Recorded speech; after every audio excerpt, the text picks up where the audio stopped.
esa oscuridad extraña que a todos nos inquieta y que nos hace pensar que no es real todo lo que nos cuentan. Estaremos muy pendientes, Fran Mateos, para futuros despertados del ciberataque mundial, este ciberataque mundial que está golpeando a miles de empresas, ya también a miles de hospitales, y la alerta ya se extiende a lo largo. Fran González, Fran Mateos, Silvia Rossi, ya afecta a más de 80 países. Yo creo que esto es un hecho más que contrastado. Ahí están los datos y nosotros hemos compartido en Despertados sobre este asunto en el día de hoy. Además, lógicamente, sobre este ciberataque, lógicamente, sobre ese CERN, ese Laboratorio Europeo de Física de Partículas Elementales. Fran Mateos, maestro, un auténtico lujazo haber compartido con usted y nos reencontramos en futuros programas aquí en Narradores del Misterio. Un placer y un fuerte abrazo para todos.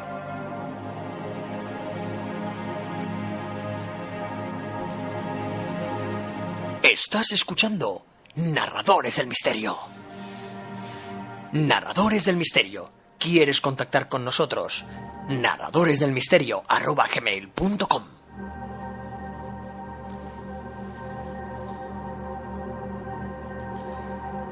Y tras este fantástico monográfico sobre el CERN, y en futuros programas con nuestro compañero Fran Mateos trataremos y hablaremos sobre este ciberataque a nivel mundial, justamente este día 13, cuando ya son las 12 horas 32 minutos, ya sumidos directamente en la hora bruja.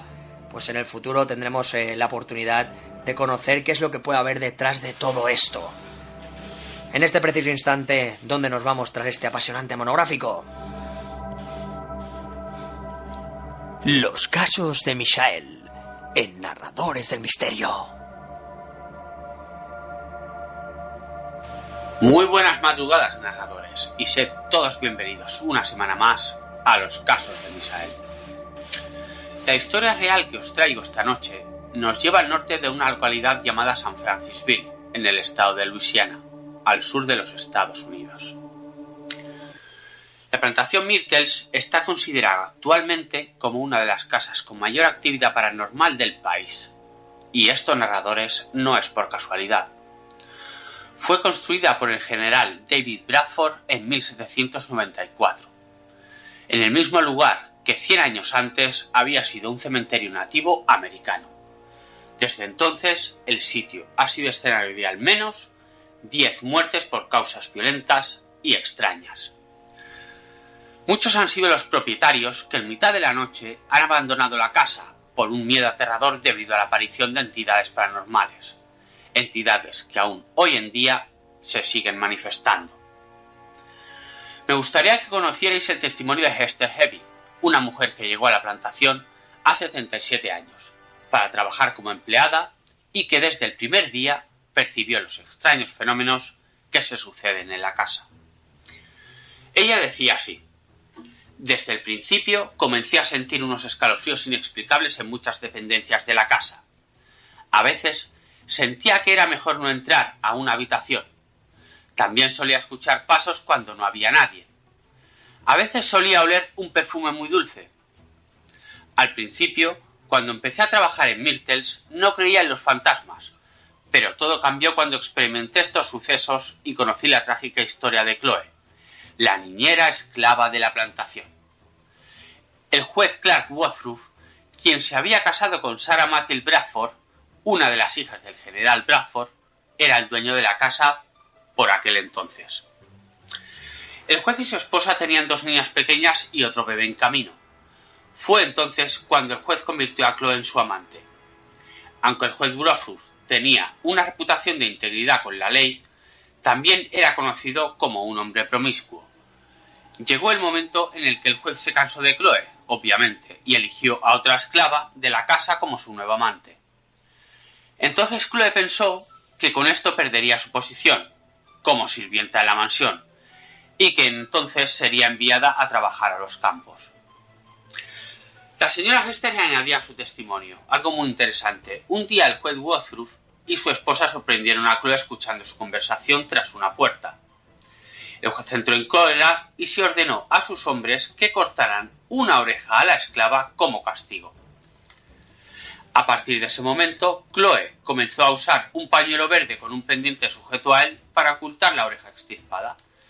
Esto es importante porque veréis cómo luego se desentraña la historia y la causalidad que tiene en la aparición. La verdad es que a mí es algo que me ha gustado mucho, ¿no? Y como os decía, a partir de ese momento Chloe comenzó a usar un pañuelo verde con un pendiente sujeto a él para ocultar la oreja extirpada. Chloe, viendo que empezaba a perder el favor familiar y podía ser enviada a trabajar a los campos de algodón, preparó un pastel de cumpleaños para la hija mayor de los Woodruff y colocó una delfa. Una delfa es un veneno. Esto lo colocó en la mezcla de la tarta. Su idea era que la familia enfermara para que sus servicios fueran de nuevo requeridos y pudiera cuidar a la familia de nuevo y no la enviara a los campos. Sin embargo, Chloe recibió demasiada delfa en la mezcla del pastel y las dos hijas del juez, a las que Chloe realmente adoraba y quería mucho, murieron desgraciadamente después de la fiesta de cumpleaños. La señora Hester afirmaba que ni el juez ni el bebé comieron el pastel envenenado. Continuaba su testimonio diciendo: Chloe fue capturada y ahorcada en una de las dependencias de la casa. Desde entonces, el fantasma de Chloe ha sido visto a menudo tanto dentro como fuera de la plantación. Incluso ha sido fotografiada su manifestación ectoplasmática. A menudo se le ve con un pañuelo verde envuelto en un turbante alrededor de su cabeza, con un pendiente que cubre su oído perdido. Por eso os hablaba yo de la importancia de la historia en lo que es el matiz del pendiente. Se dice que su espíritu también es responsable de robar pendientes de muchas de las huéspedes que se alojan en la casa. Esther Heavy contaba que no solo era el espíritu de Chloe quien se manifestaba en Myrtles, ya que también fue testigo de la aparición de las dos hijas de Woodruff, las cuales murieron envenenadas, como os he contado. La antigua empleada de Myrtles lo explicaba así: las niñas a menudo son escuchadas jugando y corriendo en los pasillos. Muchos invitados han oído a los bebés llorar o reír cuando no hay niños presentes en la mansión. La señora Hester explicaba que otras entidades también ocupan la casa. Una mujer con falda negra que baila al son de la música, que solo se capta a través de ruido blanco. El residuo de un capataz asesinado en la propiedad en 1927. Y el fantasma de una joven que se manifiesta cada vez que se acerca una tormenta a la plantación. Ella lo explica de esta manera, ¿no? Muchos invitados han oído el sonido de pasos en las escaleras y han visto la imagen de un hombre parado en la parte superior del pasillo. Se cree que el fantasma es de William Winter, un abogado dueño de la plantación, que a finales del siglo XIX sufrió un disparo mortal por un desconocido en el porche de la mansión. Herido de muerte, Winter murió en brazos de su esposa en las estancias superiores de la casa. Ella concluía su experiencia diciendo: quienes ven a Chloe suelen decir que ven una sombra azul de hombros caídos. Del cuello para arriba es una mujer negra, con un arete grande en la oreja derecha y un turbante en la cabeza.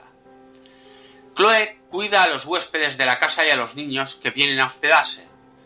Muchos dicen que alguien los cobija por las noches, que a veces oyen risas de niños y llantos infantiles. También escuchan en ocasiones canciones de cuna. Evie confesaba en su entrevista a los medios del lugar que conoció muy bien las historias de estos fantasmas.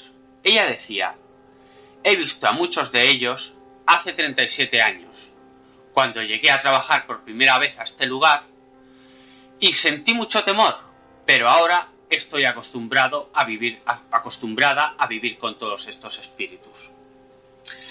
Hay que decir que en la actualidad la plantación Myrtles es un hotel que ofrece alojamiento, comida y tours históricos sobre el misterio que ha ocurrido en el lugar. Y casualmente la señora Hester, que conoce muy bien la historia y la experiencia de lo acontecido, hay que decir que muy bien escogida es la guía. Y queda poco más que decir, narradores. Creo que la historia real que os he traído esta noche habla por sí sola. Cuando una persona acepta y convive sufre, porque también hay sufrimiento en toda la historia que nos ha contado y que nos ha traído el caso de Hester. La verdad es que es alucinante, ¿no? Cómo se queda uno cuando bueno, puede estudiar todo esto y puede llevarlo un poco a su historia, ¿no? A lo que yo he vivido y a lo que siempre he estado estudiando con mi grupo, con Sambuí Paranormal, y bueno, un poco con todo lo que siempre hemos estado haciendo. Y la verdad es que esta historia me ha impresionado mucho porque no la conocía, y si puedo seguiré indagando y os seguiré trayendo, si puedo, una segunda parte, porque la verdad es que para mí ha sido una historia alucinante. Espero que la hayáis disfrutado muchísimo y que os haya gustado esta otra sección que os he traído de los casos de Misael. La verdad, narradores, muy buenas noches y espero que tengáis unos paranormales sueños.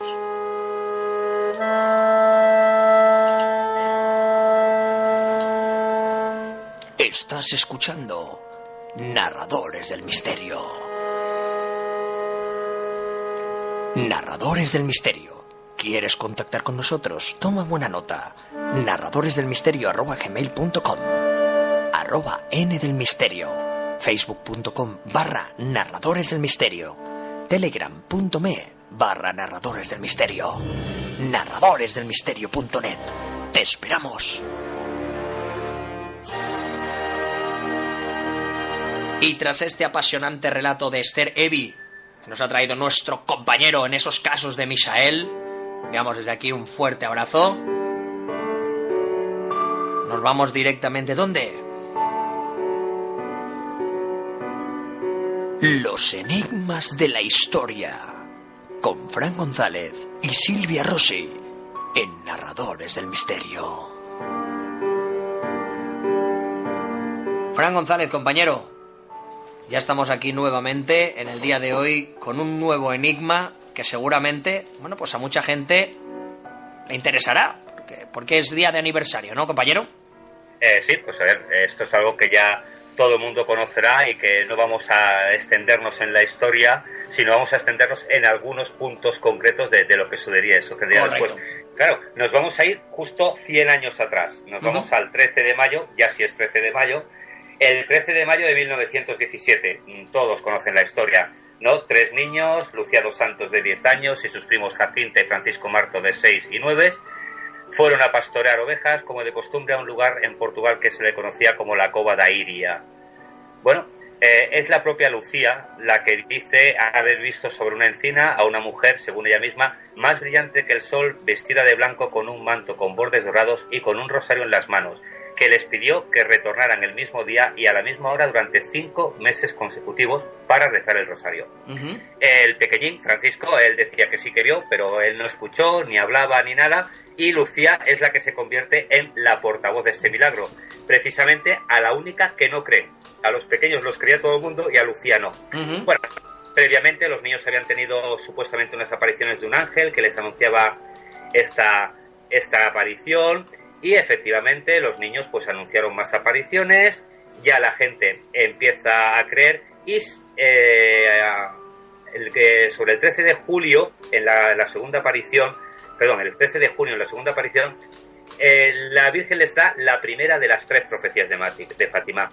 La primera es la muerte de Jacinta y Francisco. Pues 3 años más tarde los niños fallecerían de la gripe española, algo de lo que murieron pues más de 50 millones de personas en Europa. Vale, la Virgen hablaba de arrepentimiento en las sucesivas, lógicamente, como en todas las demás apariciones, exhortaba a Lucía para que convenciera a la gente de que erigieran una iglesia en su nombre. Y llega el día del gran milagro, el gran milagro que se le conoce como el milagro del sol. Ese milagro, ese milagro que habrá mucha gente que no sabrá de lo que estamos hablando, pero es ese baile, ¿no? Ese baile, baile del astro, ¿no? Del astro rey, ¿no, Fran? Claro. Yo también voy a decir una cosa, y aquí por favor no me tildéis de ateo, aunque sea un poco, ¿eh? Si tú miras mucho tiempo al sol, O se te quema la retina, o al final ves al sol de alzar. Pero bueno, ahí lo dejo, Fran, yo quería decirlo. Claro, a ver,